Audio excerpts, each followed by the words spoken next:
Welcome to Real Face of War, revealing the untold stories of history's brutal conflicts. Today, we uncover the stories of infamous Nazi women you've probably never heard of. Our first subject is the notorious Irma Grese. Irma Grese joined the League of German Girls at the age of 10, despite her father's strong opposition to the Nazis. She initially dreamed of becoming a nurse and started training at an SS hospital in 1939.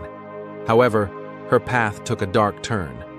At 18, she joined the SS and trained at Ravensbrück, quickly rising through the ranks. By 1943, Irma was at Auschwitz-Birkenau, where her cruelty became legendary. She was known for her striking looks, blonde hair and blue eyes, but also for her brutal behavior. Irma carried a whip, wore heavy boots, and often unleashed her dogs on prisoners. Irma's sadistic actions included beatings, shootings, and forcing doctors to perform operations without anesthetics. Her reign of terror continued at Bergen-Belsen, where she inflicted severe punishments on the prisoners.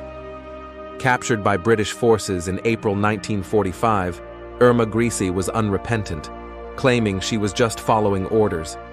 She was tried and sentenced to death, and at the age of 22, she became the youngest Nazi war criminal to be executed, hanged on December 13, 1945. During World War II, the concentration camps established by the Nazis became sites of unimaginable horror.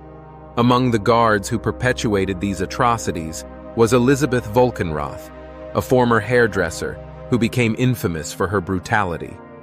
Elisabeth joined the SS in 1941 and was sent to Ravensbrück, a notorious all-female camp. Her ambition led her to Auschwitz in 1942, where she quickly gained a reputation for sadism. Volkenrath participated in the selection of prisoners for the gas chambers, and witnesses recounted her vicious beatings, often with a rubber baton. At Auschwitz, she oversaw female prisoners and was involved in various roles, including the parcel post office. Survivors testified about her cruelty, describing beatings so severe they resulted in hospitalization. She also forced prisoners to perform exhausting exercises, leading to several deaths from exhaustion. In early 1945, Volkenrath was transferred to Bergen-Belsen. Her reign of terror continued until British troops liberated the camp in April 1945. Arrested and brought to trial, she showed no remorse, claiming she was following orders. She was convicted of war crimes and executed by hanging on December 13, 1945, at the age of 26. Elisabeth Volkenrath's legacy is a chilling reminder of the depths of human cruelty. Dorothea Binz was the daughter of a forester and moved frequently with her family during her youth. In the mid-1930s, they settled in Alt-Globslow, where they were seen as outsiders. At 10, Binz joined the League of German Girls, finding a sense of community. Despite health setbacks, including tuberculosis, she worked as a kitchen maid. In 1939, she became a guard at Ravensbrück, a concentration camp near her home.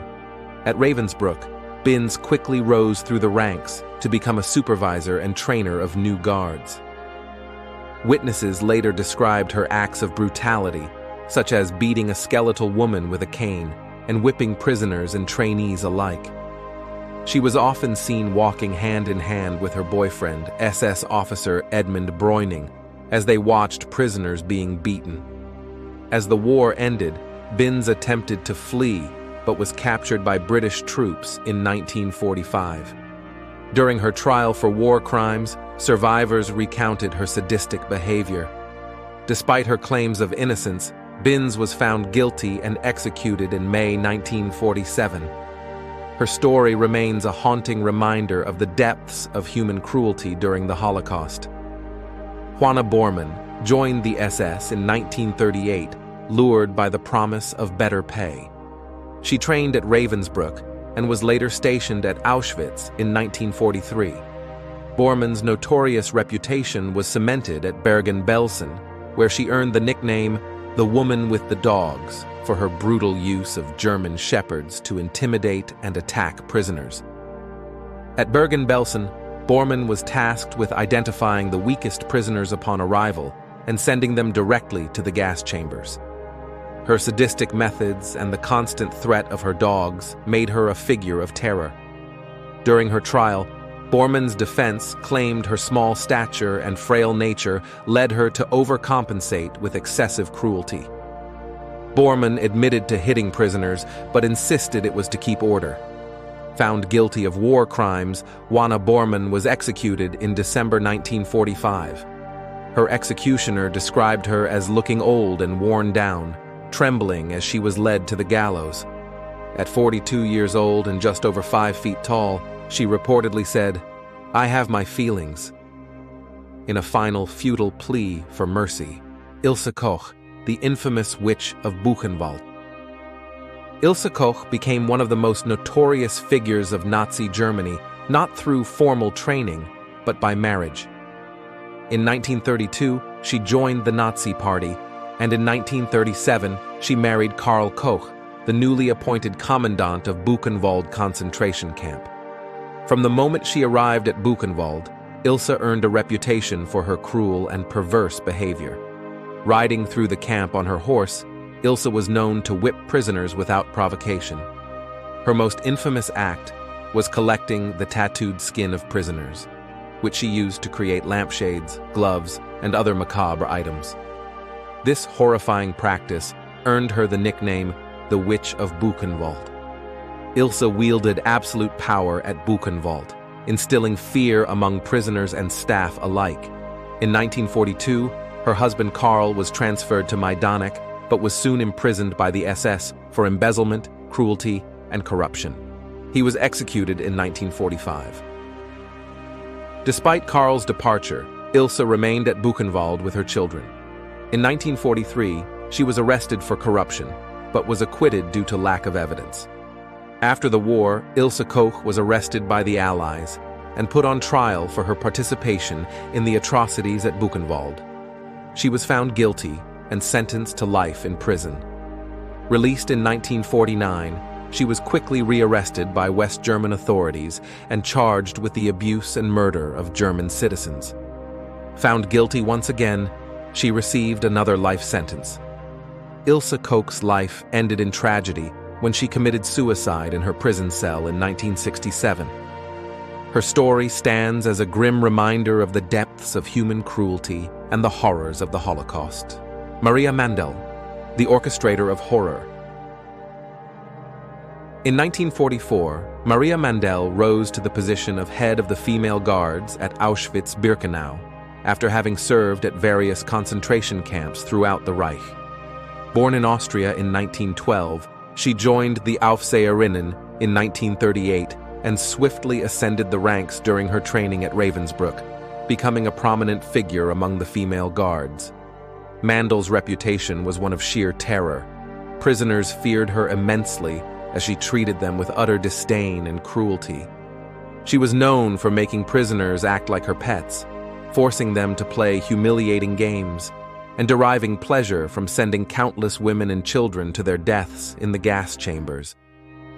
Her brutality extended to personally overseeing beatings with her subordinates at Auschwitz-Birkenau. A lover of classical music, Mandel perverted this passion into a tool of torment. She commanded the women's orchestra at Auschwitz to play during the arrival of new prisoners, and as they were marched to the gas chambers, adding a chilling soundtrack to the horrors unfolding in the camp. In 1945, Mandel was captured and brought to justice. Tried for war crimes in 1947, she was found responsible for the deaths of at least 500,000 individuals and had been commended by the Nazi regime for her actions. Following her conviction, Maria Mandel was executed in January 1948. Hildegard Lechert, the beast of the camps. Hildegard Lechert, an Austrian guard known for her extreme brutality, served at Ravensbrück, Auschwitz, and Majdanek. Nicknamed Bloody Bridget, Lechert's cruelty was infamous. She allegedly wore shoes with metal spikes and used a whip with metal balls to maximize the pain inflicted on prisoners. Her sadistic aim was to cause severe injuries, targeting faces and genitals to deform and mutilate. Lechert also unleashed her dog on prisoners, demonstrating a chilling lack of humanity. After the war, Lechert was tried for war crimes. Testimonies highlighted her vicious behavior, leading to a 12-year prison sentence. In the 1950s, she briefly cooperated with the CIA, providing information about Polish police and potential defectors, but this arrangement was short-lived due to the limited value of her contributions. Thank you for watching Real Face of War. Join us again as we continue to uncover the hidden truths and stories that shaped history.